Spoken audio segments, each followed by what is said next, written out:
Hello, everyone. It's nice to have you all gathered here, and thank you for giving me the opportunity to say hello and welcome you to this 20th anniversary of the September 11th attacks and what it means to me and what we've been working on and where we are today. As many of you may know, we have been working for a very long time to hold the perpetrators accountable for the horrible attack on our country that led to the death of my husband and nearly 3,000 others on American soil. It's been a very difficult road that we've been on, a very difficult path to find the truth about who was behind the attacks, how they were facilitated, and why did they attack us? We don't have all those answers yet. We've been asking those, and some of those questions, some of the answers to those questions lie within our own government.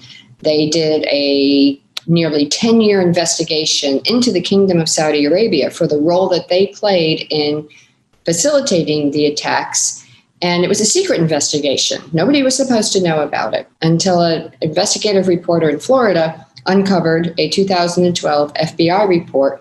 And although it was heavily redacted at the time, you could read between the lines that there was a lot of information there.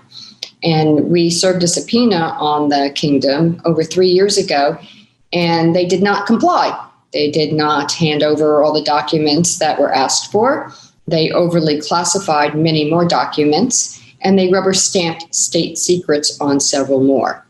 This is a very egregious act towards the families and towards the American people. We all deserve to know the truth. We all deserve to know why this happened to us.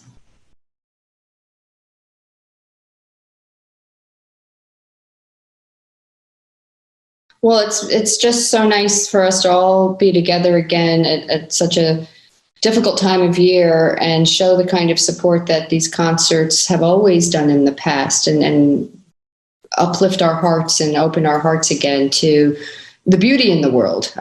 With everything we've been through, COVID, and approaching this 20th anniversary, it's more important than ever that we band together and share, a unified feeling of hope, that, the world will be a better place if we just all band together. Hello, and we want to welcome you all to today's commemoration, day of reflection, day of self-recognition also. 20 years ago at 9 a.m. on September 11th, Lyndon LaRouche, economist, statesman, and co-founder of the Schiller Institute, found himself involved in an unexpected but very important role in the unfolding events of 9/11. Here to describe it is Jack Stockwell. Good day. My name is Jack Stockwell. Lynn was a friend of mine.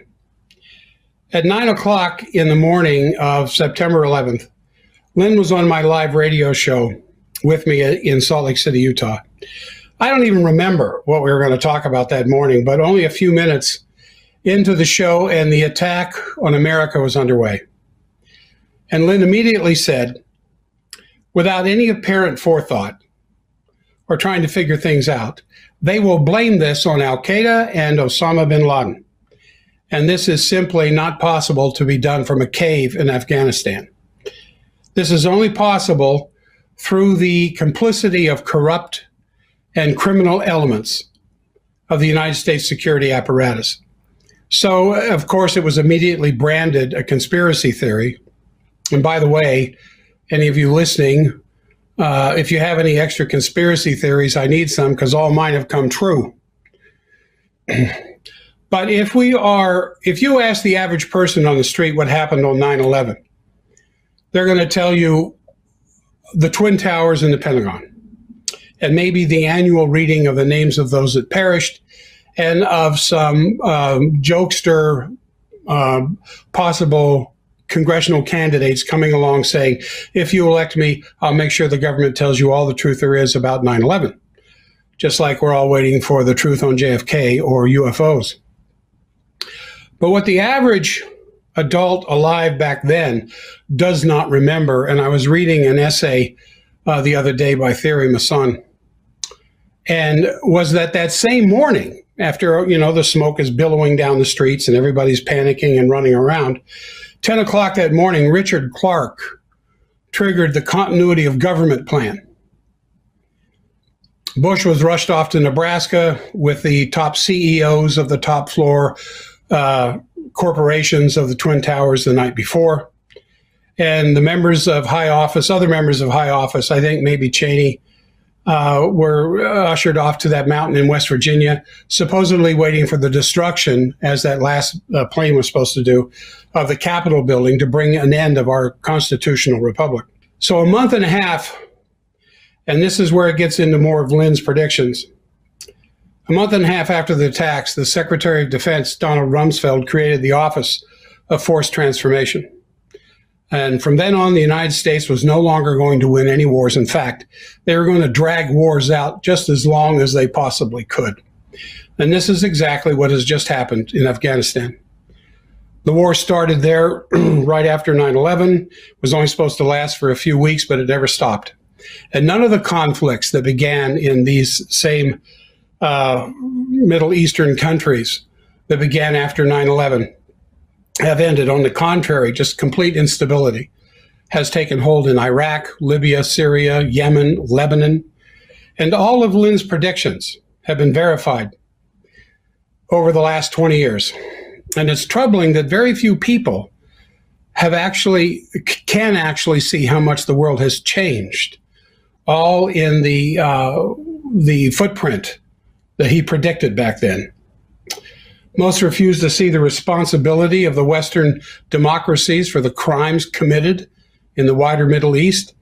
And day by day, these same people cannot see what has happened, as Lynn also predicted, the tremendous level of surveillance, the surveillance of every one of us to the point now where most of us are in denial to the level that we are being watched, monitored, recorded, lists that were being put on, even to the point where Australia is now probably the most dangerous country on the planet for human rights. And in this country, politics have completely taken over science with the mandatory this and the mandatory that. I wondered, as I was preparing for this, I wondered what Lynn would have to predict for the next 20 years, since he was so accurate about the last 20 years. But there's really nothing to wonder. If you understand Lynn's worldview, Helga's, Harley's, and all the rest of the associates, then if you understand the American principle that Lynn taught, if you can see past the evening news readers on television, the only way out of this current situation is Lynn's concept of an economic unity among sovereign nations versus empire. What a prophetic declaration that early morning on my radio show, 9/11/01. And if Lynn was so correct about his on-the-spot, off the top of his head analysis of what happened that morning and what would happen as a result following that morning, what else might he have been correct about? Thank you for this honor. Well, I'm still sitting here looking at this incredible picture, this incredible image in front of me of this burning World Trade Center as these two jets have just slammed. One jet has slammed into each of the two towers. So we'll go ahead, and I'm going to go ahead and get my guest on here with me, Mr. LaRouche. Yes. Good morning, sir. Good morning, Jack. Well, what a pleasure and an honor to have you back on my program again. I was hoping to move the discussion initially with what we were going to do here into the area of the sublime. Yes, right. But now with what has just happened in New York with this, which, it's interesting enough, just yesterday I received, I think it was just yesterday, a bundle of leaflets from your organization in Leesburg that I regularly pass out of my office, warning of terrorist attacks in America here very shortly. Yeah. And here we have, the morning that you're on my program, what's happening in New York at the World Trade Center. I don't know if you've seen these images or pictures yet on the television. I haven't yet. I was just sitting up here working and just heard about it before I went and called you. Yeah, well, the smoke is billowing out of the one tower here. My wife called me a moment ago, and apparently they caught live on film the second jet smashing into one of the other towers. So obviously this is not exactly an accident. No. No, sir, I don't believe it is. It's not a coincidence. It's obviously, this is so remote a probability that there has to be intention in this thing. Well, it's one thing for somebody to strap on a jacket made of dynamite and walk into a diner in downtown Jerusalem. It's another thing to jump inside of a Learjet and go smashing in the side of a building like The thing you have to look at in the context in which this is occurring is two things. Now, first of all, the first suspicion that's going to be on this is Osama bin Laden. That name is going to come up prominently, whether as suspicion or just suspicion. Certainly. And the second thing, which is not unrelated to the Osama bin Laden question, is this festival, which is planned, really a terrorist festival for Washington, D.C. At the end of the month. We have a global process. The financial system's coming down. That's always a dangerous thing, because when the entire system is being shaken up the way it is now by the financial collapse, political things happen because various people try to intervene and orchestrate events by spectacular interventions, which will change, shall we say, get public attention off one thing and put it on another. So this is obvious. I cannot draw a conclusion except the circumstances tell me something rather evil is behind this thing. And I don't know which, but they're both connected, because I know the Goldsmith brothers, for example. Jimmy Goldsmith was key in helping to create, he's now deceased, Osama bin Laden and people like that, the Taliban and so forth. And at the same time, his brother, Eddie Goldsmith, who is still very much alive, is sort of the spiritual godfather of this movement, which is planning to inundate Washington, D.C. with some pretty nasty stuff at the end of this month. The FBI is now saying that a plane was possibly hijacked for this attack. If you can do that with the World Trade Center, what could you do with the White House? Absolutely. I've been very concerned about this. I'm not very sympathetic with what some of these agencies do. But I'm concerned not just as a presidential candidate, but I'm concerned with the security of the United States and the peace of the world. And this is not good for the health of the nation or the world. These things should not happen. We could prevent this kind of stuff, but we just don't do it because someone says let it happen. How would you prevent terrorist activity? Well, the thing is, if you dispense with the myth that there are a number of unknown people up there coming out of the myths and nobody knows where they come from, then you would say, how can you stop the terrorist operations? If you know how the world is actually organized, you cannot organize a sustained preparation for terrorist operations in any country without the backing of a powerful government or governments. So that if you know what the operation is, and I would say, I've been warning against this Teddy Goldsmith operation all along because I know what it's connected to politically.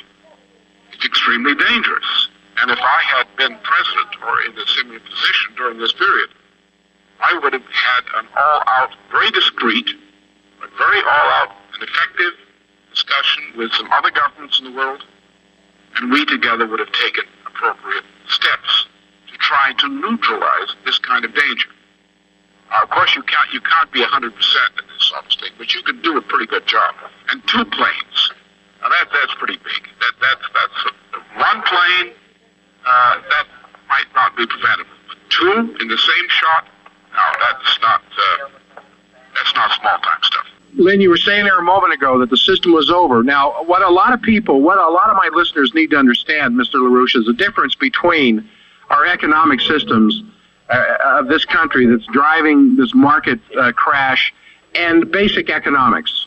That there's a difference between, you can go in right now and change the economics to save the system, rather than leaving the same system of economics that's currently afloat and watching it crash on the shores of absolute bankruptcy. There are things that can be done right now to save our system and leave it intact, or not the system, but the economy of this country, with a drastic change in the system. Very simply, you just use the principle of general welfare, which is as it's actually intended in the preamble of the Constitution. As Roosevelt used that authority, you declare bankruptcy when needed. For example, most of the banks in the United States are potentially bankrupt if they're not already bankrupt. Well, do you let the banks shut down? You don't. You have the Treasury Department move in on the Federal Reserve System, which is the mother of these things, take over the Federal Reserve System under bankruptcy reorganization, and under the authority of bankruptcy reorganization in cooperation with the states, who also control banks, you make sure that banks that must keep their doors open will keep their doors open. You must ensure that employment is maintained. You must ensure that actually it grows. You must ensure that pensions are paid. You must ensure that communities function. And you must also have some growth. Otherwise, how are you going to reorganize on a bankruptcy if you don't have some real growth? Which means that certain projects, like infrastructure projects, necessary ones, are put into place to absorb some of the unemployment which is inevitable and get the economy moving again. On that basis, using nothing but the precedents we have in our national law, national history, we could reorganize this economy out of a virtually total monetary and financial collapse by the will of government and the cooperation of the people, with good leadership in a very short period of time. We got a minute left. Can you bring something sublime out of this? Yeah, I think the point is, when you get a crisis, which is like a war, this what is reported in New York, you're talking about 50,000 people possibly killed. Do you realize that's in the order of magnitude of the official death toll? Vietnam. Yes. So this is not a minor thing. This is not something that happened. This is not a terrorist incident. This is something much bigger. But when you get into a crisis like this, the first thing you have to do, especially terrible crises, the more terrible they are, the more this principle applies. Do not panic. Do not shout fire in a crowded theater. Get the people safely out. And what's needed now is to recognize that we got to this mess because the institutions of our government, forget who did it, forget who did whatever's done. But think about this could not have happened if our government functioned.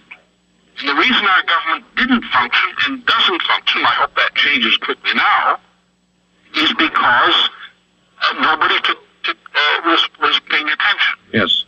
Therefore, let us pay attention and recognize that when we were running the economy the way we were running it, the things we've been doing, we have set ourselves up for this kind of crisis.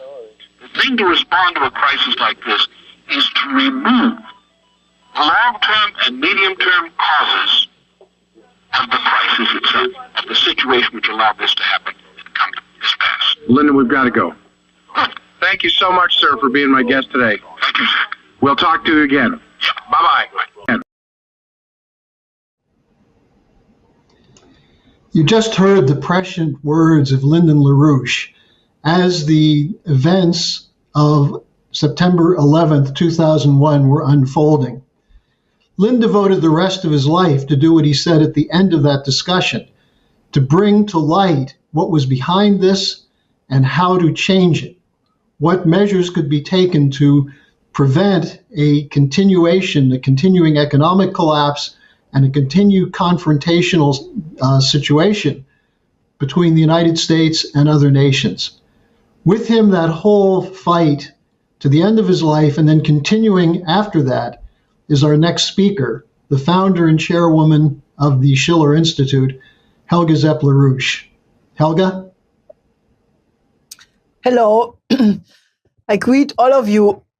Well, it is quite interesting that this interview, which Jack Stockwell, and I say hello to you, also very friendly and heartily, is obviously so much on the mind of relevant circles that the largest French radio station, France Info, felt it necessary this morning to pick up on this statement saying that Lyndon LaRouche practically invented the conspiracy school surrounding 9/11, which, is, they are so afraid that the truth may come out that they still feel obliged to slender Lynn in this way. Now, look at what is the result of this. I remember 9/11 very, very vividly, like practically all people who, either were in the United States or watched TV at the time. And, following this incredible event, the next days and actually weeks, the US population was hyped into a frenzy by the media, playing these attacks into the World Trade Center and the Pentagon over and over, almost like a brainwashing, so that people running around with yellow ribbons, they had flags, American flags in their garden to show their patriotism. And this was a situation where, the Afghanistan war was prepared, and after 3 weeks, the war against Afghanistan was declared based on Article 5 of NATO. It was the defense case, so all the allies had to come to the defense and participate in the campaign in Afghanistan. And if you now review what happened since 9/11 and 20 years of war in Afghanistan, if you look at the totality of this process, it is without any question the largest disaster. It has caused an incredible amount of damage, both human lives and material losses. It cost altogether, all these wars which followed cost over $8 trillion, $8 trillion, which are not invested in infrastructure, schools, factories, and so forth. It cost more than 1 million people's life. It contributed to almost 70 million people becoming refugees. And, the end result of it is an unmitigated disaster of the largest military power on earth, the United States, in combination with NATO, demonstrating that they were unable to defeat 65,000 Taliban fighters. Now, that is not just an event. This has incredible strategic implications. And since power is not just a question of military strength, but also of perception, I think this is a very serious point and very urgently requires to reflect. Now, there are two ways of responding to this. One would be, to continue and escalate the revenge against the Taliban, the revenge against, everybody who could be possibly allied with them. And, Biden, on the one side, he said he would end the endless wars. And this would be the end of an era of endless wars, which was a very promising statement. But I think that the habit of 20 years of, war in Afghanistan, Iraq, Libya, Syria, other countries around the world has done something with the public discourse. So when the suicide attack at the Kabul airport happened, which killed around 200 people, among them 13 American troops, Biden said, to those who carried out this attack, I tell you, we will not forgive, we will not forget, we will hunt you down and make you pay. Now, that is a language which unfortunately reminds one of what was said by Madame Albright. I'm not equating now what Biden said, but I'm just referring to the the tone. But what Madeleine Albright said in 96 in a program with 60 Minutes with Leslie Stahl, when she was asked, about the 500,000 children who had been killed in the Iraq War in the 90s, she said, well, that was worth the price. And then you all remember when Hillary Clinton was briefed about the killing, very brutal killing of Gaddafi, she said, we came, we saw, he died. And, this is something, which we have to reflect about, because this is barbarism. And we should all remember that if one, and this is the other way to go, which would be to really analyze what went wrong and what method of politics contributed to this defeat and this disaster. Well, I think one would not get around to start with, or at least one of the major elements would be the role of Zbigniew Brzezinski. Because the escalation of that kind of international terrorism as it developed in the last 40 years definitely had to do with Brzezinski's bright idea to play the Islamic card against the Soviet Union. This was a proposal which he made in 1975 already at a meeting of the Trilateral Commission in Tokyo, where he proposed to arm and train Islamists for the fight against the Soviet Union. And that was being done. And then after the invasion of Afghanistan in 1979 by the Soviets, they played a very important role in the fight for 10 years. And the Soviets could not win that fight either. And that lost fight for the Soviets contributed to the demise of the Soviet Union at large. But when the Soviet Union disintegrated, these mujahideen did not just dissolve. They had been trained, they had been equipped with modern weapons, with a lot of money. So they dispersed to Pakistan, to the former republics of the Soviet Union, Chechnya. They went into China, Xinjiang, and a lot of terrorism, a lot of what is being accused now, what China supposedly did against the Uyghurs in Xinjiang, really has its origin there, that this was being promoted actually by the United States, by the British. So these forces then, basically organized secret units, assassination teams, and paramilitary squads for operations around the world. And they boosted the opium trade and the heroin, opium production and heroin trade. And so that is what, contributed to the mess in this region. Now, the Afghanistan war is finished, hopefully forever. But what is the situation? The UN Special Report for Afghanistan, the U.S. Development Program put out a 17-page report about the absolutely horrendous situation in Afghanistan now, which are escalated by the financial warfare going on by the transatlantic institutions. This report says that there are presently 10 million Afghanistan children who need urgent humanitarian assistance to survive. 1 million suffer from acute malnutrition. And just think about the report which was made about the children in Yemen suffering malnutrition, which was published by Beasley and the World Food Program. And you can imagine how these Afghanistan children look like. Over 4 million are out of school.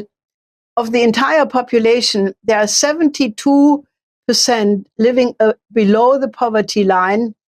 And with the financial warfare, there is the danger that another 25% of the people will fall below the poverty line, which would mean near universal poverty, extreme poverty, meaning that 97% of the Afghanistan population are below poverty. 18 million of them are food insecure.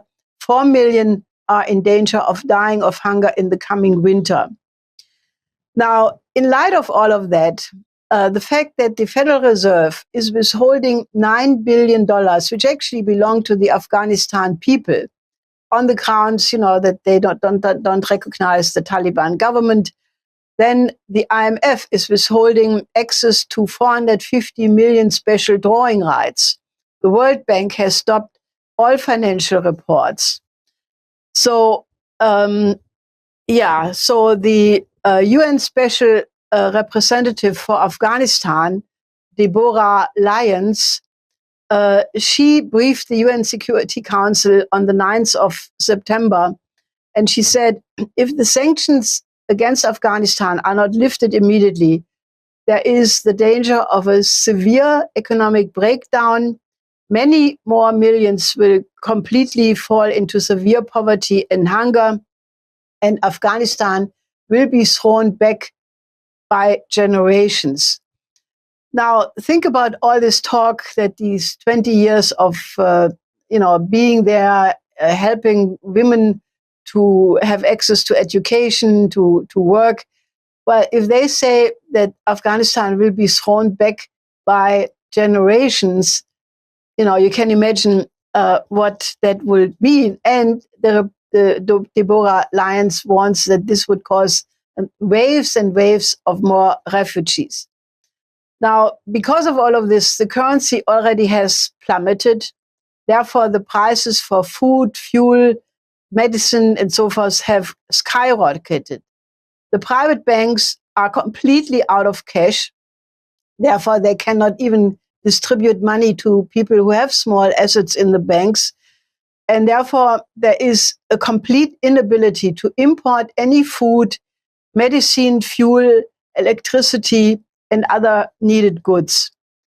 So one of the most urgent things is we have to absolutely appeal to the Federal Reserve and to the Biden administration to release these $9 billion, to unfreeze any other assets and humanitarian aids and other monies which are withheld, to avoid a total breakdown and a collapse of the social order. Also, as Ms. Lyons is demanding, one has to give the Taliban the chance to demonstrate that they have really changed, and they have made a whole variety of promises, which they must have the chance to prove.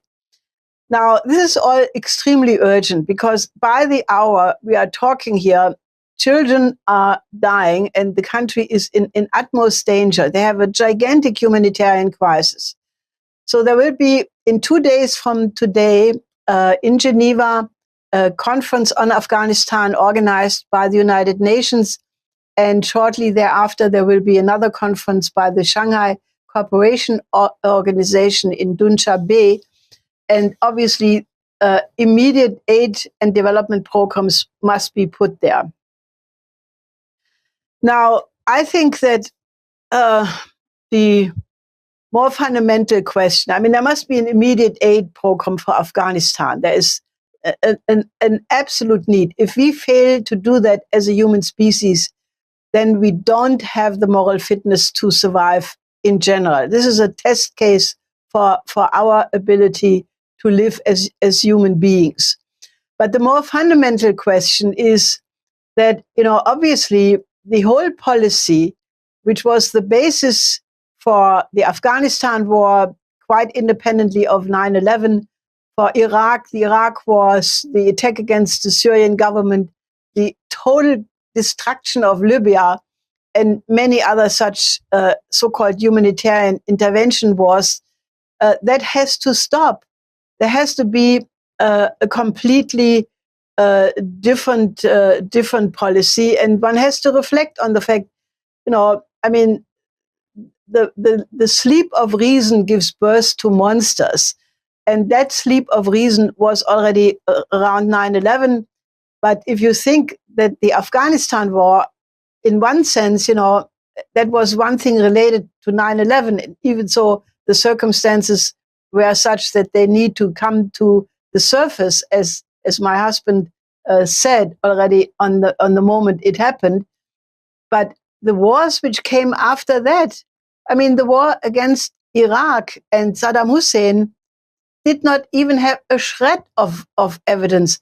I mean, first of all, it was known to anybody who knows the region even somewhat that Saddam Hussein and Al-Qaeda were enemies. He put many of these people in jail, and then to claim that he had instigated or participated in 9/11 was a lie which was known to everybody. Nancy Pelosi, in her eternal wisdom, was so kind to reveal this about a year ago in an answer to a question of a student, where she said basically, that she, in her capacity of the intelligence committee, some intelligence committee in the Senate, that she knew, like everybody else, that there were no weapons of mass destructions. And it is also known that Colin Powell knew that before he gave his infamous speech to the United Nations. Tony Blair, who has instigated all of these policies and who is still hyping such war to continue, these people must at some point be held accountable for the consequences of what they did. But that is for some other time. What is right now important is that we really change the approach.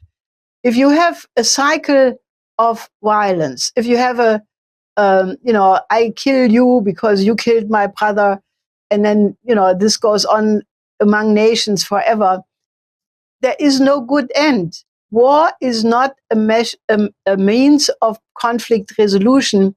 And latest, in the presence of thermonuclear weapons, this should be clear that if we continue this game, we will lead to our own self-destruction.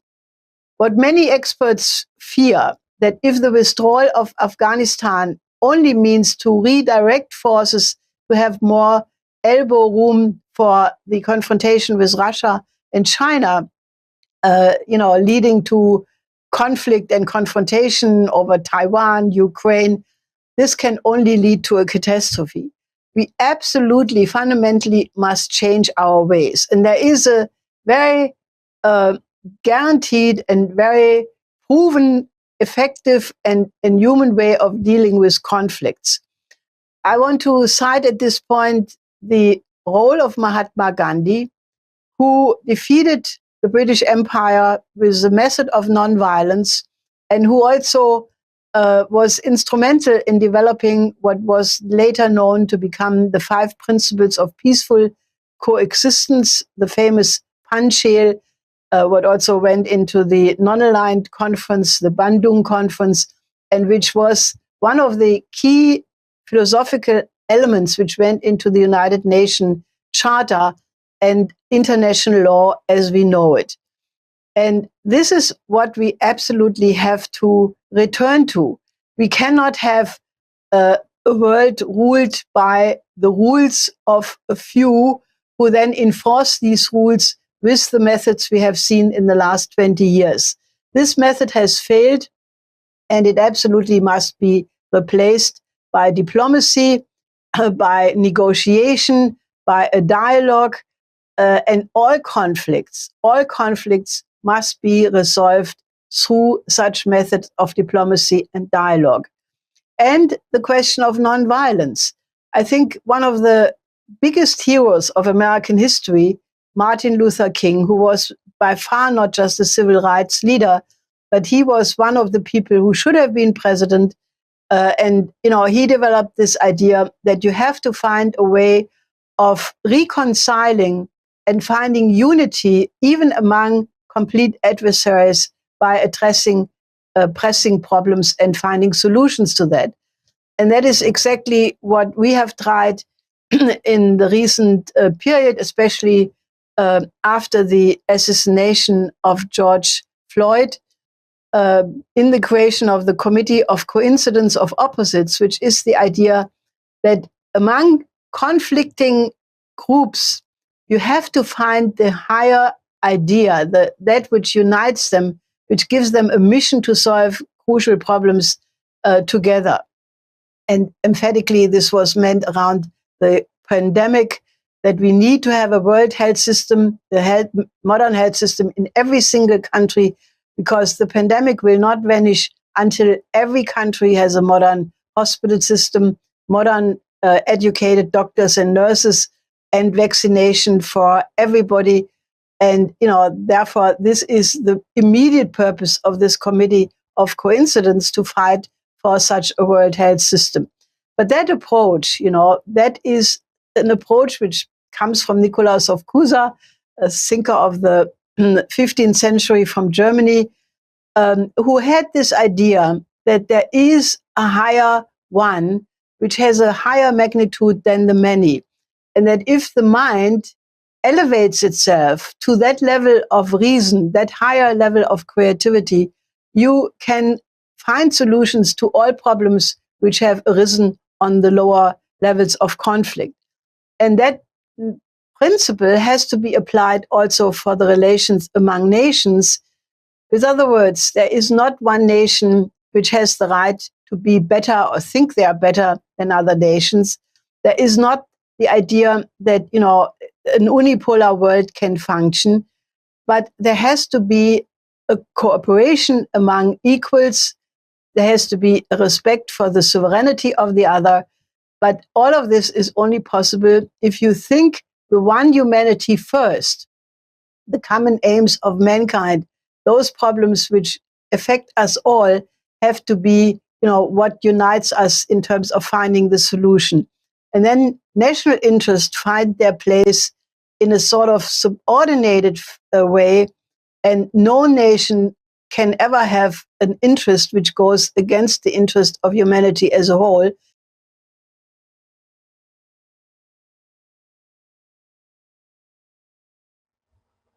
All right, I think people can probably see me, and if you've just joined us or you're trying to just join us, you may realize that we have been not present for a period of time here.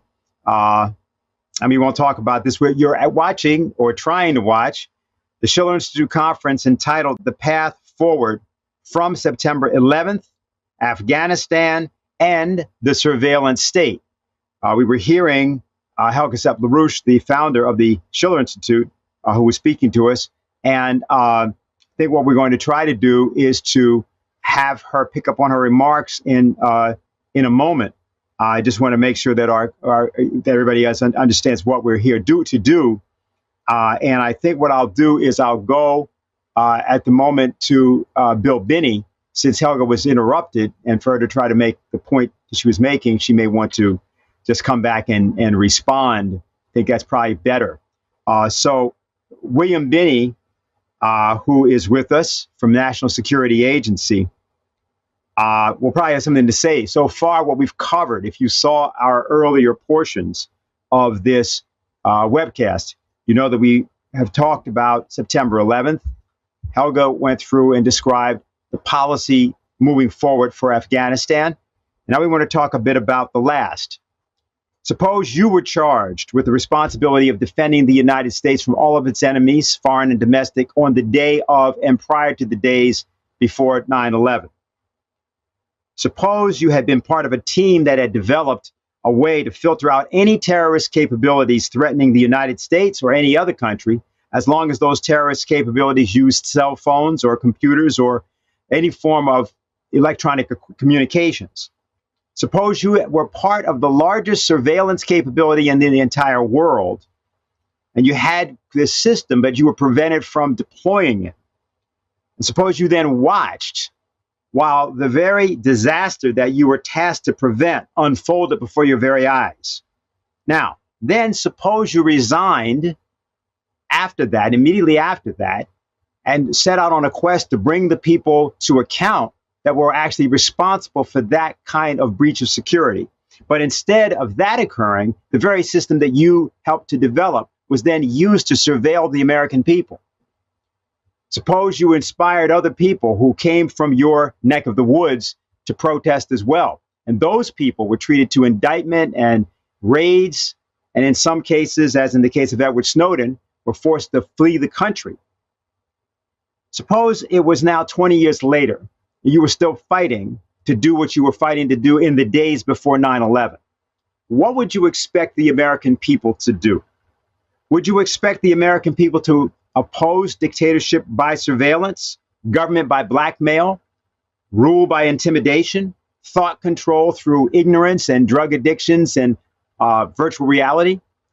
Well, Bill Binney, who is a 30-year veteran of the National Security Agency and quit the NSA after 30 years, 1 month after the September 11th events, who's also former technical director of the World Geopolitical and Military Analysis and Reporting section of NSA, is here. He's been here often, and he's going to speak to us a bit, not merely about what happened on that day and why it happened, but what has to be done now to deal with the complexity of problems that have now come into being in the aftermath of this. And then we will return to Helga, ask if she's got any things she'd like to say, both in response to Bill and further because of her interruption of her speech. We'll come back to her and then we'll proceed. So, Bill. Well, thank you, Dennis. Yeah, it's a pleasure to be here and to address the listening audience here. My problem with the 9/11 events and all the other events around the world is that there's this, I think Helga was getting at, there's this society, secret society of cabal of government agencies and people involved in management of those agencies, as well as politically elected individuals who are a part of this mechanism that I call the secret government, but it involves technology and the media, and they're all cooperating now. This is what the evolution of this totalitarian state has done, and this is what surveillance has given them power to do. It's given them power over everyone, so they can force people through fear of being harassed in one form or another to do exactly what they want them to do, and that's basically our country has evolved into a fear mongering. Look at the. I take the COVID response to COVID-19 as one of the examples of what is evolving here about fear mongering. Why did we dispose of the standard practices for handling infectious diseases that were developed over hundreds of years, not just to isolate people who were infected and those in the vicinity of them, but also to isolate perfectly healthy people, everybody? I mean, this was crazy nonsense, a total violation of the evolution of all the protocols set up to handle those kinds of diseases. But this entire process is being set and manipulated and managed by this secret government saying, here's how we can fearmonger to get people to do exactly what we want them to do.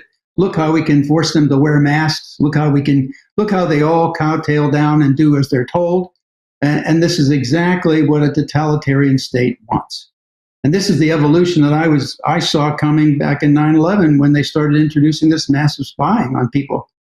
And they didn't have to do that. They knew they didn't, but they did it because it gave them power over everybody. And it was a way of evolving the power, control, and money in a central organization or central cabal, if you will, of government officials, media, and bankers, and technology, and industry, and various sorts. Eisenhower referred to it as the military-industrial complex, but it's really much more than that. It includes parts of government as well, and it's been taken into all parts of our government. Even when you could see it from the last election, and Trump was a classic case. He was not part of the organization, and the whole thing turned against him, and they tried to get rid of him from the very beginning. I mean, that just showed you the degree to which our government has been corrupted. Now, it's really going to take a major surgery and major changes to get our government back on track. But all we have to do is focus back on the Constitution and the rights of individuals in the Constitution and enforcing them and holding people accountable. Not just to say, well, they shouldn't have done it, but they were thinking they had to do it to save people or do make it better in the society. Well, I'm sorry, they're violating the Constitution in my book. That's fundamental treason against the founding principles of this nation. And I've never changed from that. I mean, I've always focused on the Constitution as the issue. That's what we should enforce, human rights for everybody, not just here, but around the world. And, I endorse all of which Helga was talking about. We need a new way of doing business, this military-industrial complex and the associated cabal of individuals involved in government and private industry and media. That has to end.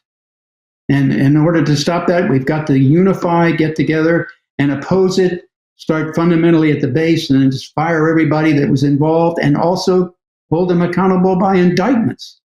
You cannot, when Obama said, when he came in and said, we're not going to look back, we're going to look forward. Well, that told me right away he was not going to fix any problem, and he was going to accept the crimes that have been committed all along and continue them. And that's exactly what's happened. So I've not seen any change, and we're still headed in that direction. So unless we fundamentally get together and rise up as a country and throw these people out and then hold them accountable in a court of law, we're not going to save ourselves. Thank you very, very much, Bill. And I think if Helga's there, are you there, Helga? Yeah, yes, I'm here. Okay, fine. So now that we've managed to return after you were sort of bonked on the head there by Bill has a view of what occurred. We'll allude to that a little later. But if there's anything you'd like to say, either or at this point, since you were interrupted, I want to give you the opportunity.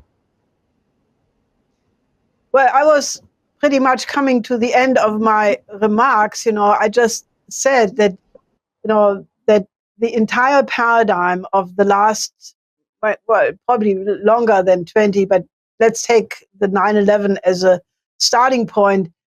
That whole paradigm has led to only catastrophe. And, I think it is for any person in their life or any nation in history, when you reach such a point, the big question is, can you correct those things, or are you condemned to repeat these errors until, the total disaster has been arrived at? And, I think that I agree with Bill Binney, to go back to the Constitution, to go back to the world's Constitution, or a sort of world's Constitution, which is the United Nations Charter. And this is a very precious good, because, international law was developed in a very hard process. It came out of the Peace of Westphalia, the recognition that if you continue with the 30 Years' War, which was the end phase of a 150-year religious war, if you would continue that, nobody would be left to enjoy victory because all would be dead. And that was really the point when the warring parties were sitting together on one table, and they developed the Peace of Westphalia. And the principles of that treaty evolved into international law, which found its manifestation in the UN Charter. So I think we have to go back to the US Constitution, to the UN Charter, to the constitutions of other countries. And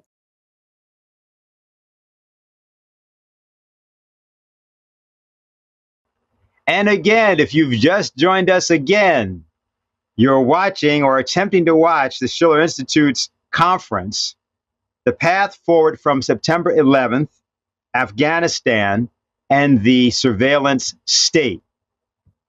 We are experiencing unusual weather, apparently, on the internet. At least we are. And each time that Helga starts speaking, we're getting this interruption. What we're going to do is the following, especially because some people may have just joined and may not know what's been going on. But we've been up since 2:03, and we've had 2 disruptions. And what we're going to do in order to sort of regain continuity is to go to a video presentation, which is done by Terry Strada. She was interviewed recently, and she is the head of the 9/11 Families and Survivors United for Justice Against Terrorism. So she's at the ceremonies that were going on down at Ground Zero, and therefore we have this statement from her.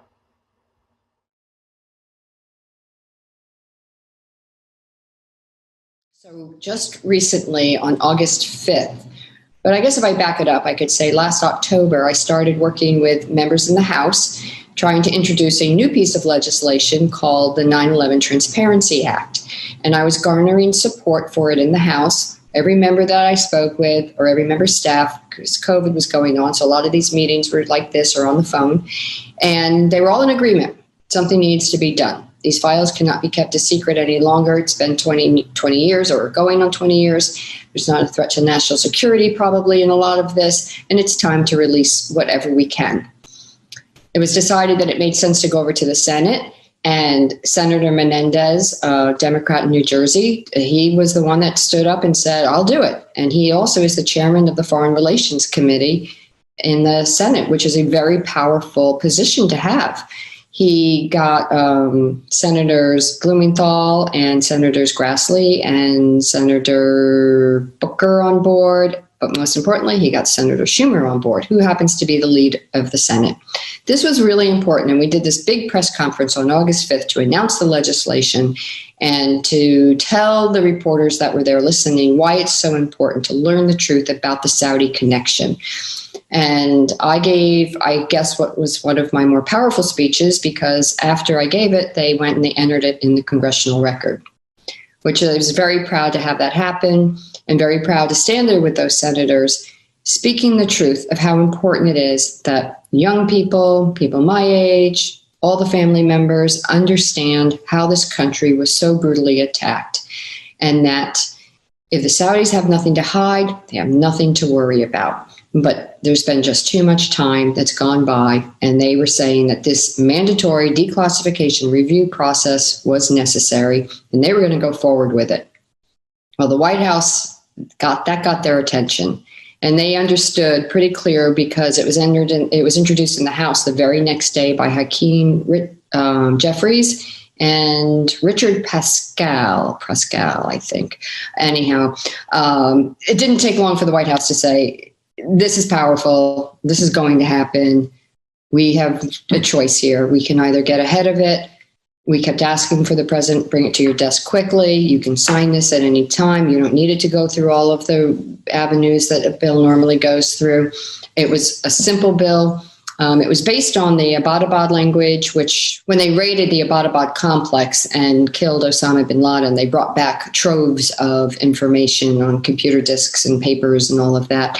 And everything was classified. And Congress wrote a piece of legislation that made everything go through this mandatory declassification review process, and that released a lot of the documents. So that's the same premise of this legislation. And the president said, okay, I think it's going to happen. I can do this. And he turned it into an executive order rather than a piece of legislation. He actually shortened up some of the dates and lengthened them in other places. So the very first set of documents should go through this process and be released before September 11th. And that's a 2016 summary of Operation Encore, which is that 10-year secret investigation that the FBI did on the kingdom. And that summary should be released to the greatest extent possible this week. And then the EO, the executive order, goes on to talk about in the next 30 days what will come available, and then 30 days after that. He gives it a 6-month period for all of these documents to go through this review process. And the accountability mechanism that is installed in the legislation now in the EO is that they have to answer to the President of the United States of America. They can no longer go behind closed doors and keep things a secret without explanation. So they have to answer the President, and they have to answer to the chairman of both intelligence committees, both in the House and the Senate. Now they have to answer to all of them.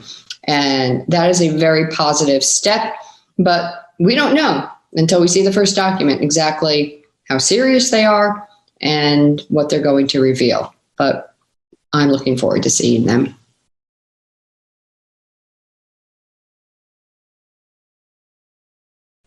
So I would say that, the biggest question that we've had all these years is, was there a support network put in place in the United States prior to the September 11th attacks? And if that support network was put in place, which I very much believe was, what did it look like? And that's what this Operation Encore, that investigation into the Saudi connection, is what I believe will start to come out. And we will see more details of what that apparatus, that support system actually looked like. So more names will become available, telephone numbers, money transfers, who was transferring the money, and are there other Saudi nationals that were also helping some of the other hijackers? Because right now we know of two. We know of al-Bayoumi and al-Thumari, who were tasked to meet and greet the first arriving hijackers out in San Diego. And that's what our lawsuit is premised on, because that's what the judge ordered discovery on, that we could, we had enough evidence when we went to the courtroom. And she said, okay, she said, you can go forward with it on these two individuals and on these two hijackers. But just think about it. If we know of 3 people that were involved with those 2, and there's 17 more, so 3 to 4 more Saudi nationals, there's just a trove of information that we don't know because they've kept it from us. So what we're going to do, partially because of the disruptions, but also because of what you just heard, is ask that we get some responses from our group. I want to first of all ask Bill Binney something concerning what we just heard, and then we are going to go to Helga, assuming that everything doesn't crash as soon as she starts talking. Bill, you just heard what Terry had to say, and you saw the question, which is, what does it mean that you have these tens of thousands of documents and so on? Can you say something about what is actually going on here and what might be actually done if people were serious about getting to the bottom of this?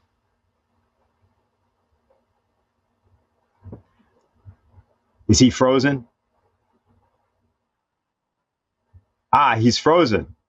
So you mean Helga's the only one that we have that's alive? How about Harley? Is he frozen too?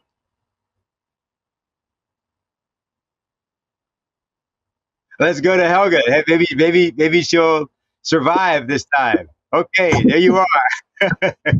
Okay. I hope I will not freeze again, but no, I think, I agree with what Terry just said. One has to see the first documents. Do they reveal any interesting facts? Will they be heavily redacted? We have seen many times that these documents come out and then they're all blacked out and you can't see anything. But I think the crucial question is, that obviously the question of Afghanistan was, ill-defined because, okay, maybe the Taliban did give refuge to bin Laden, but what about this large group of Saudis who were able to leave the country as the only ones immediately following the attacks? I mean, there's so many questions, and I think, until the light of that is shed, we have to keep fighting this issue. Yeah, and I'll also point out that in the earlier conversation we had, you pointed out that what needs to be looked at is how are people in the United States right now responding, not merely to the events of 9/11 or even the dispute about the events of 9/11, but what should be done, both in terms of Afghanistan, but more importantly, this whole surveillance state. And maybe what we can do is get back into discussion about that. What I think we'll do is go to the Ray McGovern, who, for various reasons, was not able to join us on the platform, has prepared a talk about something which I think is important for Americans. I want to just set this up a little bit. Ray was a CIA analyst for 27 years, specializing in Russia. And what he's done is to prepare something based on a kind of discussion he's had actually on the platform here several times around what he keeps referring to as metanoia. This means the ability to undergo a conversion of one's views, to change your axioms, to suddenly get an insight into the fact that everything that you've been doing has been either wrong or has been misplaced, and to come up with a completely different conception. So what he's prepared is a discussion of 2 Russian poets, but from the standpoint of intelligence. Lyndon LaRouche once wrote a paper called Poetry Must Supersede Mathematics and Physics. And he used to make a big point of talking about the poet and thinker Edgar Poe, not Edgar Allan Poe, which he never called himself, Edgar Poe. And that Poe's method of what he called ratiocination, which is shown in the first detective stories. Poe was the inventor of what we call the detective story for all intents and purposes, was to make sure that you were capable of examining your deepest assumptions about people, and then from there draw conclusions which were of a strategic nature. So we'll now hear from Ray McGovern, and then from there we'll come back for our discussion. I appreciate this opportunity to talk not only about 9/11, but the Teardrop Memorial, which virtually no Americans know about, probably because it was given to us by the Russians. To clear up a few things about Russia, I've been studying Russia for 60 years now. I'm ashamed to admit I'm so old, but that's how long I've been with this problem. I also want to say something about my friend Julian Assange, since his exit from that embassy in London in his disheveled state accounts for my disheveled state. This is 2.5 years of trying to express solidarity with Julian. I mentioned Julian because if WikiLeaks were up and running, 9/11 would never have happened. I'll say that again. If WikiLeaks were up and running, 9/11 would never have happened. How do I know that? I know that because the FBI people who worked in the Minnesota office with Colleen Rowley were asked that. They were asked, if you had a chance to get your message out to the public, other than sacrificing your career, would you have gone to WikiLeaks? And they said yes. And so did Bogdan Zakovich, who led the red teams for the Transportation Security Agency. And he could penetrate any airplane, any airport. And they were tearing their hair out because they knew what was coming, but they couldn't get a hearing anywhere. And I asked Bogdan, would you have gone to WikiLeaks? And he said, surely I would have. So that's what's cut off now. That's why Julian Assange is so important. That's why they want him to just go away. And I want to just say a word about Julian in comparison to the most famous Russian poet, Alexander Pushkin, because Pushkin himself was saying untoward things, publishing untoward things, and he was sent to prison in Kishinev, and he wrote a poem. And I'm going to recite this poem. It was called Uznik, which means prisoner. So he's sitting in this dark, dank cell in Kishinev, which is now Moldova, I believe. And he's composing this poem, and he says, «Сижу за решеткой в темнице серой, вскормленный в неволе орел молодой. Мой грустный товарищ, макая крылом, кровавую пищу клюет под окном». Okay, I'm sitting in this dark, dank cell in the darkness, and I see outside my window a crow. It's got some kill, and it's throwing it around, a very bloody kill. And he looks into the window, смотрит в окно, как будто со мною задумал одно, as though he's thinking the same as what I'm thinking. Криком своим зовет меня взглядом и криком своим и вымолвит хочет, давай, улетим. He looks at me, and with a scream, he says, look, let's get out of here. Мы вольные птицы. Пора, брат, пора. Туда, где за тучей белеет гора, туда, где синеют морские края, туда, где гуляем лишь ветер, да я. Let's get out of here. Let's go to where beyond the clouds, you see the snow-capped mountains, where you see the blue sea outside there, where only the wind and I, this little crow, well, the word is to wander around on a sort of Sunday, where only we can kind of walk around at our leisure.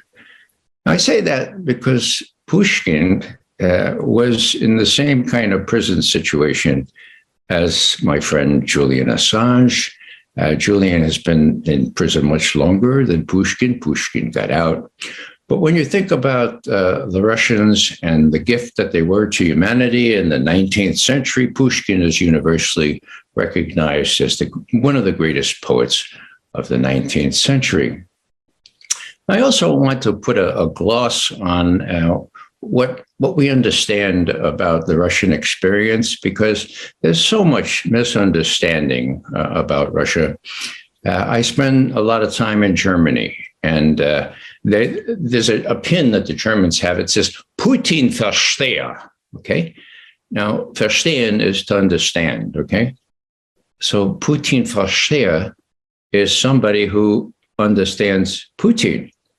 Now I would think that's a pretty good thing, pretty good quality. But no, that's a real pejorative in Germany. Putin verstehe? No, you're like one of those Trump people, right? You think you're like one of those people who thinks that Trump is in Putin's pocket.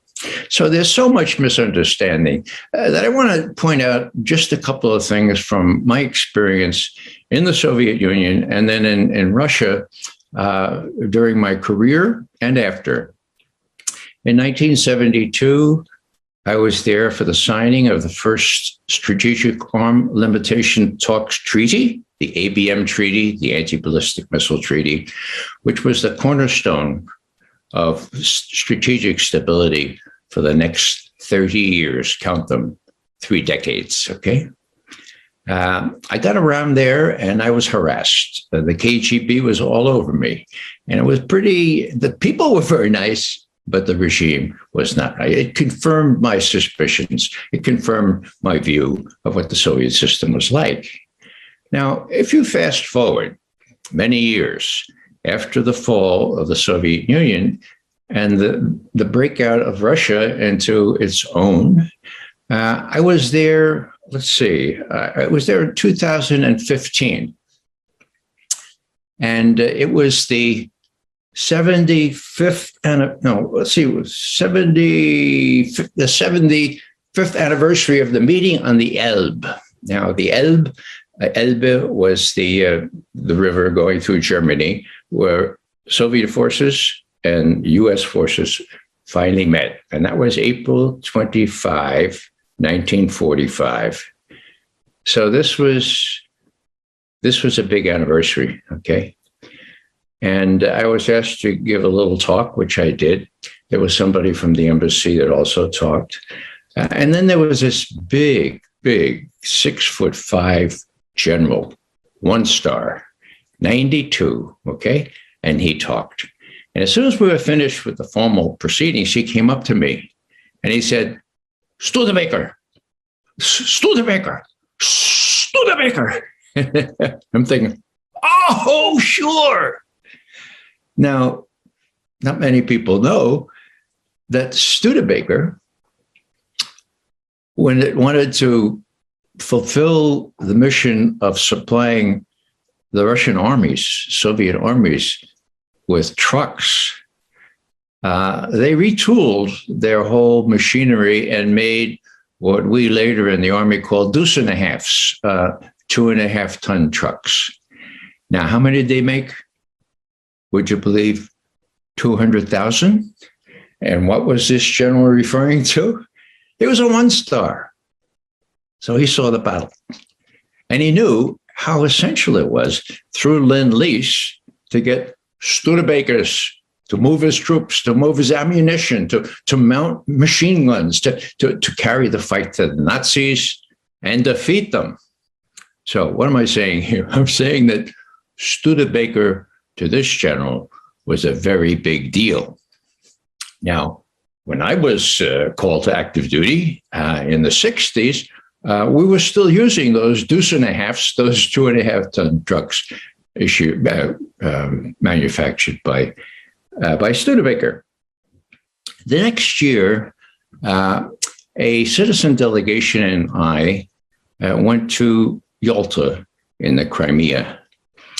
It was the first U.S. group of its kind to visit Yalta or Crimea since the big fracas about the coup in Kiev and the downing of MH17, the Malaysian aircraft, which killed 298 people. So we were treated with great joy. Here we are visiting Crimea, which had opted to rejoin Russia. And it was the anniversary of another very infamous date. It was the date on which the German armies pounced on the Soviet Union. June 22nd. So this was 2016 minus 1941. I did the math here. It was the 75th anniversary. Now, the people in Crimea and Yalta were delighted we were there, and they asked if someone from a delegation would say some remarks. And I volunteered. And it struck me, given the people there were hundreds of people, many of them were older than I. Now, I was born 1 week before the Nazi armies invaded Poland. So I was alive all during World War II. These people were older than I. As a matter of fact, some of them looked like they had husbands, uncles, whatever, who died in World War II. And so I looked there and I said, I think I will recite the poem that I learned in college by the Russian poet named Nekrasov. He was called the Poet Ruskoy Skarably, the poet of Russian pain, really. It was about the same time as Dostoevsky in the 19th century. And here's the way this one goes. The title is Внимая ужасом войны. Now, войны is война, war. Война и мир is war and peace, okay? The Vнимая, paying attention to, and ужас is almost onomatopoeia, huh? It's the horrors. So, Vнимая ужасом войны, regarding the horrors of war. Внимая ужасом войны, при каждой новой жертве боя, мне жаль не друга, не жены, мне жаль не самого героя, увы, утешится жена, и друга лучший друг забудет. Okay. Paying attention to the horrors of war, at the fall of each hero on the battlefield, I feel very sad, but not so much for the wife, not so much for the friend of the fallen, not so much even for the fallen victim himself. Hopefully, his wife will be consoled, and best friends forget their best friends. Друга лучший друг забудет, а где-то есть душа одна, надо гроба помнить будет. But uniquely, there is one spirit, dusha, one soul, who will not forget, will remember to the grave. Сред лицемерных наших тел и всякой пошлости и прозы одни я в мире подсмотрел святые, искренние слезы. So, among all the frivolous and mundane things of everyday life, unique among all these things, have I found the tears of mothers. То слезы бедных матерей, им не забыть своих детей, погибших на кровавой Ниве. So, those are the tears of mothers who don't forget their children who perish on the bloody battlefield. So, то слезы бедных матерей, им не забыть своих детей, погибших на кровавой Ниве, как плохуше Иве своих поникнувших детей. Just as a weeping willow tree can never lift up its branches. То слезы бедных матерей, им не забыть своих детей, погибших на кровавой Ниве, как не понять. Just as a weeping willow tree, не понять, cannot lift up his branches, so too it is. So what am I saying here? Well, I'm saying that the Russians have had a historical experience that is very, very different from us Americans. They spent 2.5 centuries, mind you, under what they call the Tatarskaya Iga, the Tartar yoke, where Genghis Khan and his friends dominated Russia for 2.5 centuries. And when they got freed from that, it was Ivan the Terrible that finally got things together. And then they were attacked by the Swedes, and then by the Lithuanians, and then by the Hanseatic League, okay? And finally, they get into better shape. And what happens? They're invaded by Napoleon and later the Nazis. Now, how many people did Russia lose in World War II? The figures are firm. It's 26 million people plus. 26 million people plus. Now, where'd they come from? Well, they came from the same areas of Europe where US and NATO forces are building up strength right now. So you don't have to be a 75-year-old Russian to understand from Russian history what that means.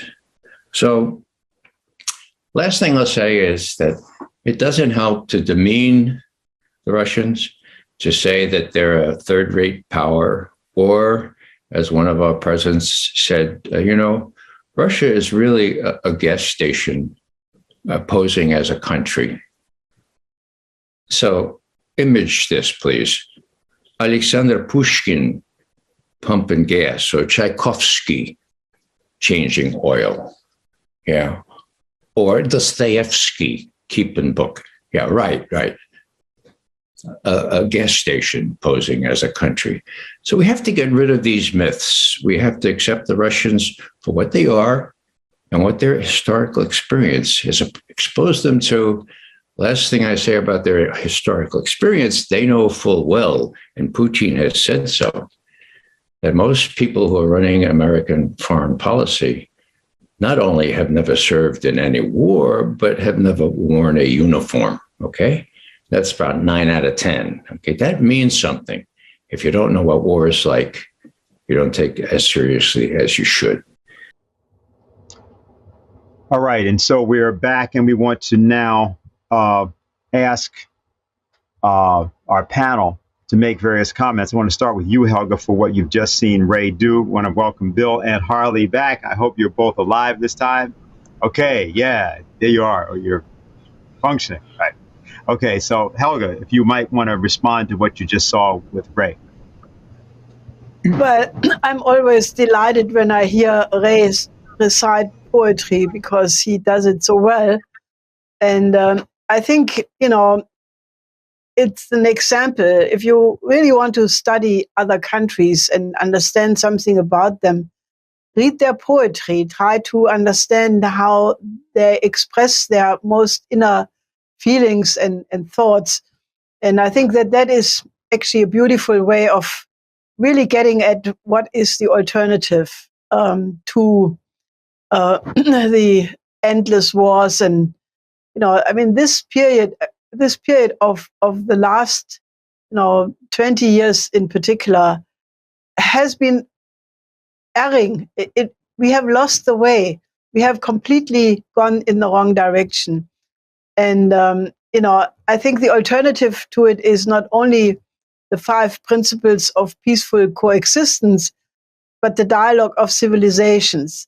And I can only say, every time you start to enter the culture of another country, it can be a big culture with a long tradition, 5,000 years or longer, or it can be a relatively new country or small country. But if they produce something which is, a poet, a culture, a literature, they have a soul.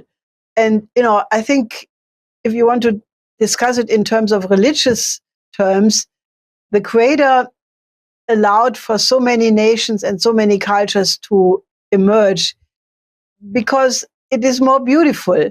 Because on the one side, they are specific. They have, developed own language, own tradition, own culture, own poetry, own music.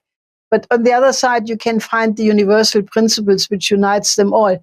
And I find I have been extremely enriched in my life. And I can say that for my late husband as well, who was a complete world citizen and, in a certain sense, could immediately communicate with the patriots of all countries on an equal level because he was not arrogant. He didn't come as as somebody who would look down on them or talk down to them. But, people respected Lynn as an American patriot because they recognized that he was a world citizen. And once you start thinking that way and give up this stupid arrogance and America first, and this is really a wrong way of thinking. You have to love all of mankind and love other nations and get involved, find out something about them. And then it would be so easy to make the world peaceful. And that's why I really appreciate what Ray does, and the way he does it is indeed very creative and unique.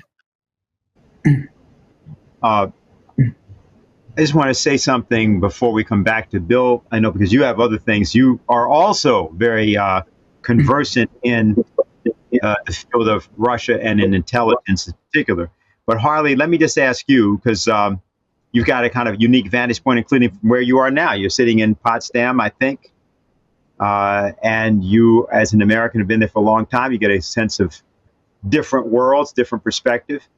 And at the same time, you know Jack Stockwell very well. You, of course, you worked with Lyndon LaRouche all those decades. What's your sort of view of things, what you've heard today, and also just in terms of the conversation here? Well, I want to come back to something that Helga brought up, which is this idea of revenge, this idea that somehow you deal with these kinds of problems by counter-striking. And, you know, Dennis, you asked me earlier today to take a look and see if I could find some serious reflections from Americans and Western people on what 9/11 really meant in terms of the changes in the world, and why that would, by being self-conscious of that, you could come up with a way to change the direction we're going. And I have to say, most of what I saw in the media was banal. It was ahistoric. You know, things like, where were you on 9/11? You know, no depth or sense of history. And what you heard from Ray is an example, and also from Helga, and always from Lynn, that you have to look at these things historically.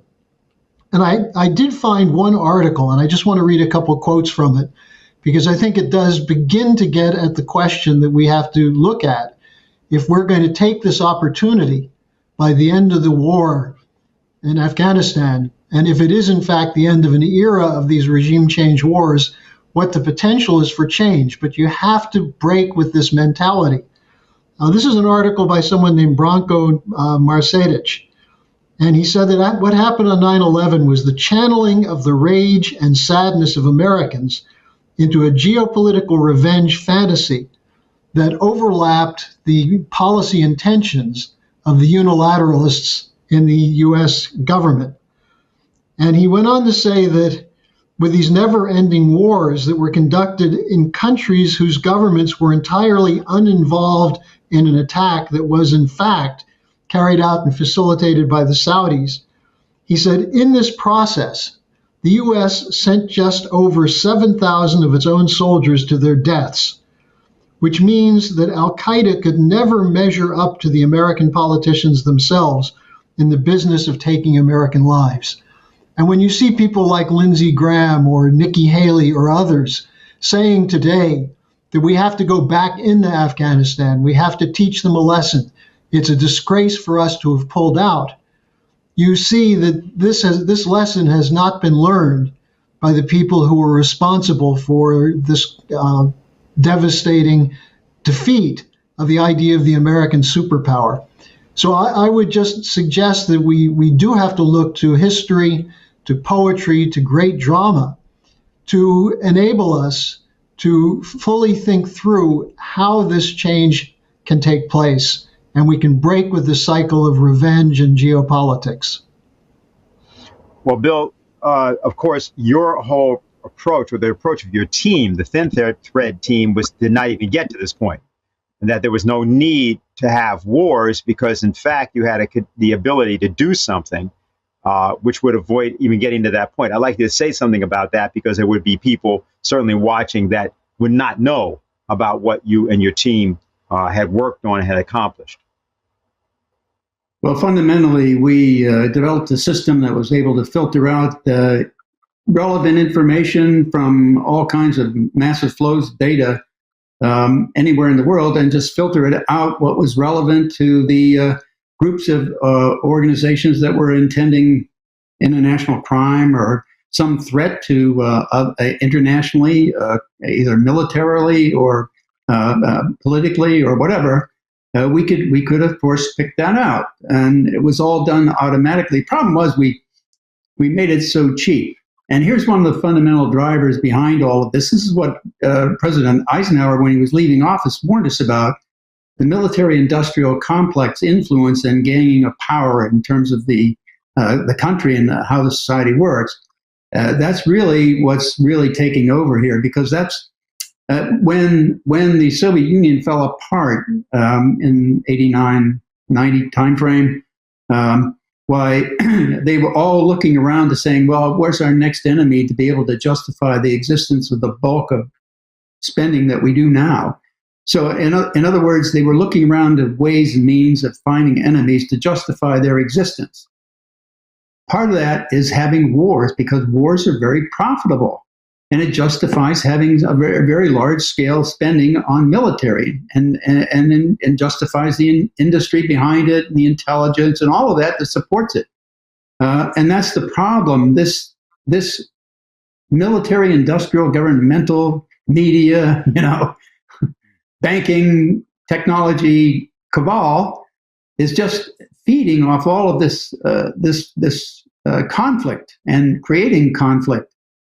Whereas when they first started about wanting to invite Ukraine into NATO, I was arguing, well, if we're going to do that with Ukraine, why don't we also invite Russia?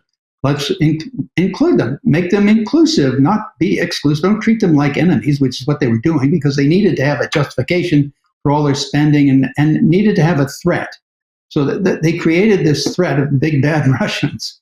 Now, it is true, they've got enough weapons, nuclear weapons, to help annihilate the entire planet. So you do have to treat them with some respect, and that's not what's been happening. Instead, we isolate them, make them feel like they're an enemy. We treat them like an enemy, and that is not the right way to go. President Trump talking to Putin and trying to gain relations back with them was the right way to go. And instead, we're still captured by this military, industrial, governmental, intelligence, complex that's running our secret government, having secret laws, doing their own thing, no matter what is said. And they're so arrogant. Now they do it out in the open. They get caught and they say, so what? What are you going to do about it? And you can see that the Supreme Court backed away from it. They backed away from the challenge that we put forward on unconstitutionality of the bulk acquisition of U.S. citizens' data. They backed away from that. They just didn't even want to hear it. So, and I thought was their job. They're supposed to defend the Constitution. That's what everybody in that court does. They all have that oath, as does everyone else in government. So, I just see that this is the really the major metastasizing problem in our country that's causing all this corruption and this criminality around the world, and we need to stop it. So that's what I see as the major problem. Well, that actually helps to bring up something, and maybe Helga may have a response to you, but I also wanted to pose this to her, because she alluded earlier to this idea of this World Health program, of the fact that there is a common enemy that mankind could address. And at the same time, what gets interesting is to look at the way in which this whole biological weapons question has come up often now. The Russians had just brought it up in terms of biological weapons labs in some of the countries. Ukraine and Georgia, I think, are the two that they just named. I think Lavrov was referencing that. There's, of course, the fact of the anthrax attack, which is almost always left out when you come to 9/11 anniversaries. That was on September 18th through 25th in the case of the United States. And so there are biological weapons that have been used in various ways. And then, of course, the whole blame game that's been attempted with that. Whereas, in fact, a public health platform, if you were doing just working together with the various countries in the world to deal with what is a consistently evolving circumstance. In fact, I just want to reference something which I had forgotten, wasn't an occasion, I mentioned it to Helga before. We spoke to a researcher in New York yesterday. It's well known, and for about 35 years, he's been making this contention that the Bronx of New York in particular, in New York City more generally, is like an epicenter for the generation of disease. And he talks about this as being, his name is Roderick Wallace, and he talked about this as being well known, it's been going on for decades, and that whatever else may have happened with respect to the recent pandemic, the problem is that without addressing the public health question, he believes that what you're going to get is something like a bubonic plague. He used the term bubonic plague 2.0. We don't like using those kind of terms. But what his point was is that the failure to deal seriously with world health and the conditions that create the ability to spread pandemics means that you're inevitably going to get some kind of crisis way beyond what we've even seen so far. And so it occurred to me, and in part I'm responding because there's a couple of different kinds of questions we got, but I want to keep it on topic. I wanted to have you, Helga, say a little bit more about what you're thinking about this as a world issue. You were at Afghanistan, but your whole idea was that this is a world collaboration and how it might address some of these other matters that have come into focus in recent months. Well, we have seen this very clearly that, if you don't pay attention to the needs of every single country, we had the pandemic raging in Brazil, in Peru. We have own members who almost died in Peru because there was no oxygen to be gotten. I have some friends in India who have, reported how many people were burned because the facilities were overburdened, and the whole place was like a nightmare to live in. We know that many situations in Africa are completely overextended. Hospitals are not existing, or health intensive care is not existing. And, it just shows that we are one human race. And my husband has already made this biological task force in 1973, because he was very concerned that the lowering of the living standard in several continents, in Africa, Latin America, large parts of Asia, would eventually collapse the immune system and make people more susceptible to the emergence of new and old diseases, which eventually would, lead to a biological holocaust. And I think what we have seen so far is just, that if you don't pay attention to it in every country, it comes back to you. I think the hoarding of vaccines and, the developing countries only having 1 to 2% of their population being vaccinated means, new variants can develop there. And therefore, it just shows it does not work. I mean, if you have in 3,000 years ago when people traveled by camel and donkey, maybe pandemics wouldn't travel in the same way. But now, either you cut down all international travel, and that has practically happened already, the so-called lockdowns and the losses to the economy and so on. This gives you a pre-taste that if you want to have a modern economy, you have to take health, public health as a human right, and that either we can unite around that, or we will go into a dark age. I mean, we are already on the verge of a dark age, and I think people are not conscious about it, but we are. I'm going to combine a couple of different questions we got. These are directed generally to you, Bill, and I'm going to get to what the core idea was behind them. And then after that, I'm going to just sort of get final thoughts from everyone. And it's with this. Is there a way, given how far down the road on surveillance that the United States and other countries have gone, is there a way to actually reverse this? And is there a way to keep people safe, but at the same time close down the illegal and criminal usage of technologies to control populations? The short answer is yes. And there is a technology way to do that. And we had been developing that in the 1990s inside NSA. The problem was people recognized that, okay? And what they recognized was that we could, in fact, find anything that anybody was doing that was illegal, anywhere in the world, and inside any government. So that was really the threat, because we could uncover what our government was doing within its closed doors, so to speak. What the intelligence committees were agreeing with, what their people were talking about, what they were doing, what they actually did, as opposed to what they said they wanted to do. And we could monitor all that. It was a monitoring program for, we would use things like the network logs all around the US government of every agency, or any network log we could get to anywhere in the world, and just analyze who was on the network log and what they were doing. And building relationships around the world as to who was involved with whom and so on. So all of this material, all this understanding of criminality and connections of organized networks that were involved in all this criminality and illegal government operation would be exposed to us and be available for us to look at and point and document for a court. And that's what they didn't want. So that was one of the main things they got rid of in our program. And it was to hide what they were doing from the public in the United States and around the world. And that's true of every government. Every government seems to be doing the same things. I think the German governments found the same thing with the BND.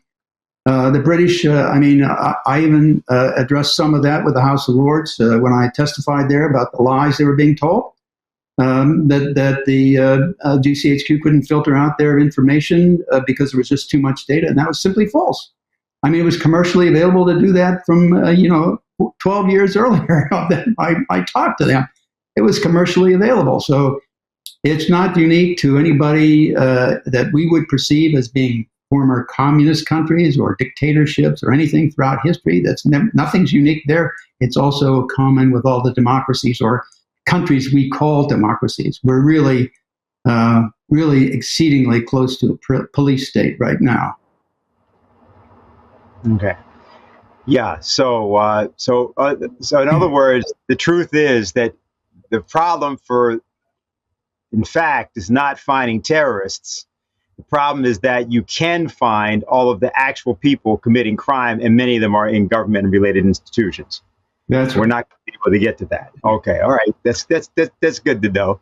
So Harley, we're pretty much at the end here. I want to just ask, and there's one question. I'm going to give that to Helga at the end. It will be better done, I think, that way. If there's anything that you have in terms of any final thoughts?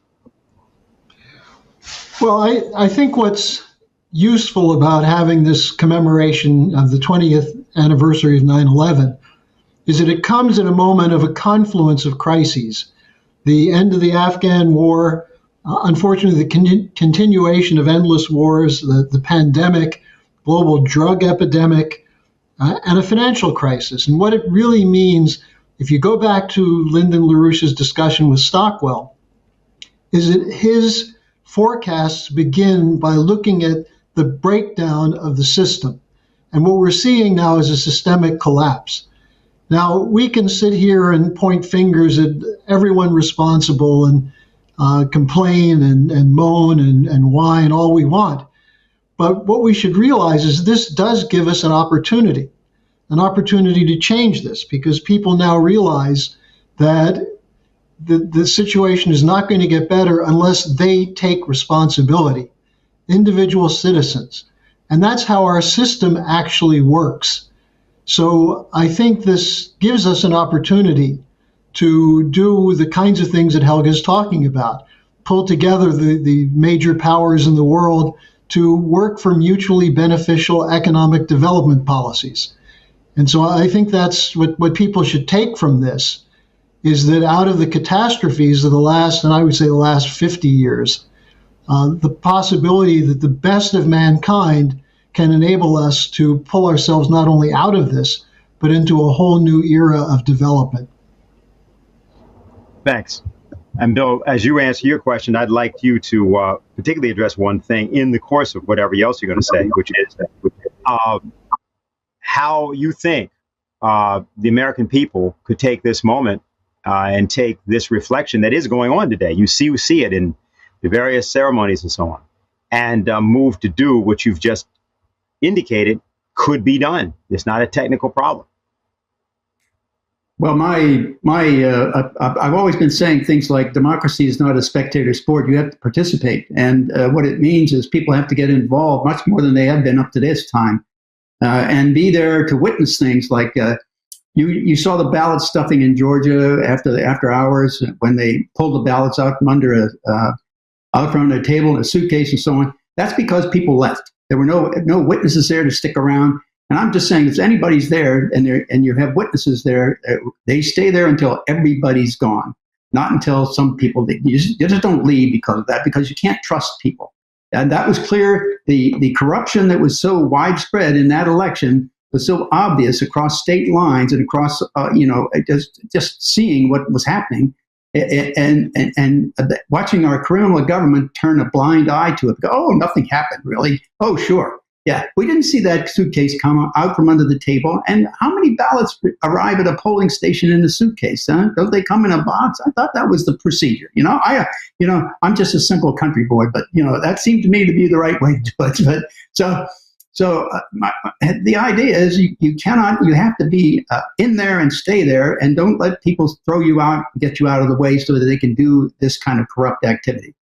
And stop it. And the way to do that is let's start with 2022, get that election and be there and participate in that. And then also follow up on every election. You can't stop. You've got to be involved all the time. Otherwise, you don't use your democracy to participate and be a part of it, you're going to lose it. Okay. And Helga, the question that had come in just as we were in this talk referenced the concert of last night. And just said something about the power of classical culture was never more apparent than it is in these moments. And since the future of humanity in one sense hangs in the balance, could you expand on the potential to use these ideas like classical music, culture, and so on to free our minds and embrace the better angels of the nature of humanity? Well, I think that we are in a period where many people sense that, let me put it this way. This is now my absolute starkest conviction, that, there's all this talk about the competition with China, the, big systemic rivalry. Well, I mean, the Chinese are doing a lot of things which the West is not doing. For example, they just, and even Tucker Carlson brought it up, and that's why I think it's worth mentioning it as one element. Xi Jinping just forbid that children and young people watch more than or play more than 3 hours per week on internet gaming. And the argument for it is that, it's a virtual reality and this is a waste of time because in that time people are not studying, they are not pay attention to their education. And since China wants to have a future of scientists, of engineers, of teachers, artists, that it's a waste of time if people spend all their time in internet gaming. Now, I full-heartedly agree with that because, it's just one of the things which have gone completely wrong. People become addicted to this kind of internet games, and it is terrible for their cognitive ability. It's terrible for their social behavior. We have seen in the past that there were many times connections between violence and school shootings and even terrorism and violent video games. So I think that's a good thing to do that. I'm glad that Tucker Carlson made that point because, it's important that when people start to realize that what they have demonized may not be so terrible at all, it's a first baby step. Then, the Chinese are correcting many other things. They are curbing real estate speculation. They're doing all kinds of things to correct permanently. Even if they make mistakes, they somehow then, make it better. I have not seen in the West anything like that. The West has been in such an utter disaster. We have so many collapses in infrastructure, in inability for flood control. Germany just had this century flood, which was not climate change. It was just no investment in infrastructure, in, flood control measures. And that's why almost 200 people drowned in Germany. I mean, this is not Bangladesh. This is supposed to be the fourth largest economic power on the planet. Are they correcting it? Well, not really. The people who are living in this area are extremely bitter that there is no coordination from the government at all. I could make an endless list where things have gone haywire in the West, but people don't want to correct it. The politicians don't dare to address it because of elections. And in general, I'm not, if we don't get enough people to do what Ray McGovern did tonight by reciting poetry from Russia or any other country, if we are not willing to, overcome this terrible mediocrity in which the West has fallen for the price or for the sake of individual liberties. It's not freedom. There is a big difference between liberty and freedom. Freedom is what Schiller talked about, to do with passion what is necessary, to find your freedom in necessity. That is freedom. Or what Beethoven said, so streng wie frei. You follow the rules and you, in a creative way, enlarge the rules in a lawful way. That is freedom. What is not freedom is everything goes. And the West has gone in the direction that this exaggerated individuality, where everything is allowed. You have now 50 sexes. Oh no, tomorrow we have 75 sexes. And if you don't obey the rules, to follow that sort of strange geometry, you will have 120 sexes the next day, and so forth and so on. In music, they're composing now noise, and they call this music. They even have the audacity to rewrite classical compositions, like from Beethoven, which is, in my view, a sacrilege, which people should go to the dungeon, not just to the jail. They should sit in the dungeon for many years for such a crime. there's so many things which are the result of the so-called liberal value system that nobody has anymore the authority to say this is the truth. This is a Socratic dialogue, how we can arrive at the truth. No, if you say that, then you are already an authoritarian because you insist that there is a knowable truth. And the next thing is you are a Nazi and a fascist for sure. I mean, this has gone haywire. And I think we have to really, if we want to get out of this crisis in the West, there is only one way. We have to go back to the best thinkers of our tradition, like Plato, Socrates, Augustinus, Nicolaus of Cues, Kepler, Leibniz, Lessing, Schiller, the great founding fathers, Benjamin Franklin, Alexander Hamilton, Einstein, and then you add those figures of universal history from other cultures, and you start to consult with them, and you throw away almost all the secondary literature, all the footnotes of all these academics or academics, and you go back to the sources. That's what humanists always did when they wanted to get out of a crisis. And that method, going back to the sources, is true for philosophy, for science, for music, for poetry. And, in that sense, music is simply the most easy accessible because, it is an international language. And, if a classical composition does touch the heart and the mind and the creative power of the audience, it doesn't matter which language you speak because the human mind is a universal existence. So I think the only way how I can imagine that we find back the right way is we have to go to the highest traditions of our cultures, the Italian Renaissance, the German classical period, the American Revolution, and also other high points which fit that characterization. And we have to start reading again. We have to start thinking again. Serious questions about ontologically relevant questions like natural law, like what is the faculty of the mind where true innovation, which increases the power in the universe, come from? What is that creative process? What are the life sciences? There are so many areas where we get to the fundamentals, and a lot of things can be cut out and need to be cut out. But in that sense, we are in a competition of the systems because the Chinese are doing a lot of that, the Russians are doing a lot of that, and they're wasting much less energy on totally superfluous things than we do. So it's up to us.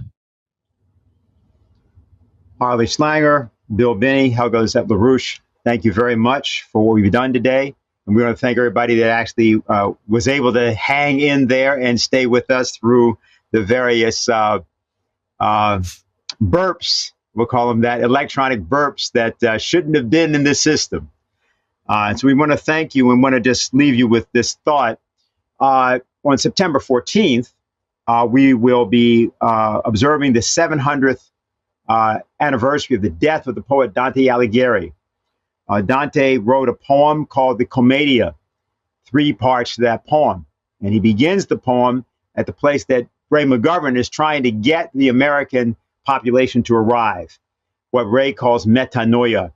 And Dante begins talking he says, in the middle of the journey of my life, I found myself in a dark wood, and that he had lost his way.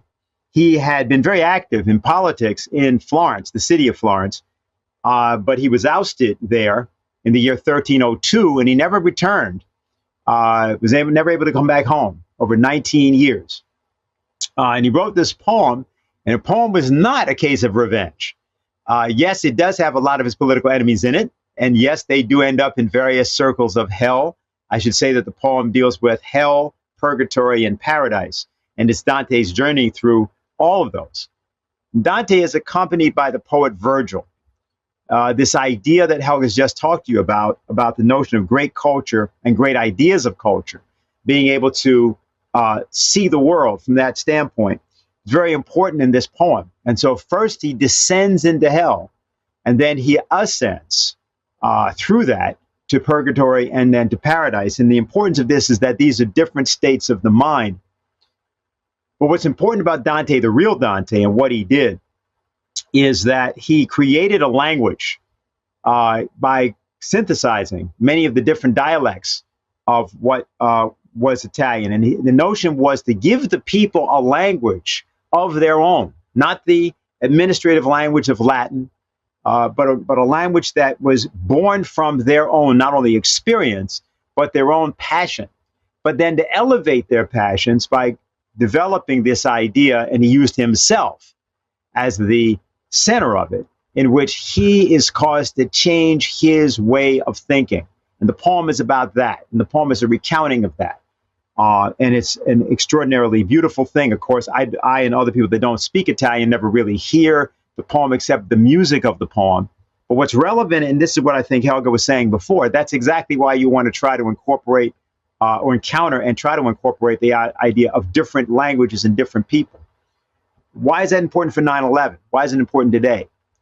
As was said, for 20 years, the United States has been involved for 100 years in a pursuit which has been deadly and lethal, but it hasn't actually brought the persons that were involved to justice.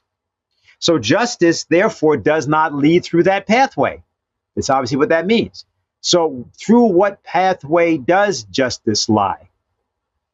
And this is the issue that I believe people should consider. And you might want to go to either internet, or if you're lucky enough to actually still have books, as some of us do, go open up your copy of Dante's Commedia and think about that great poet and what he left. And despite the fact that he was exiled from home, like Ed Snowden is exiled from the United States, it didn't prevent him from changing the world and changing his people to create the Italian language, and the Italian Renaissance also owes him a great debt. And so this is what we have to think about, that if we were to make the lives of the people that died both at the time of 9/11 and then subsequently because of those events, we want to make that meaningful. The image of a restored, developed, and vibrant Afghanistan and other surrounding nations as a product of a restored and vibrant United States and other nations who become better because they see this new pathway, that is the legacy we should try to make sure that history can record that we left this time. So on behalf of the Schiller Institute, I want to thank you all, and we'll see you again.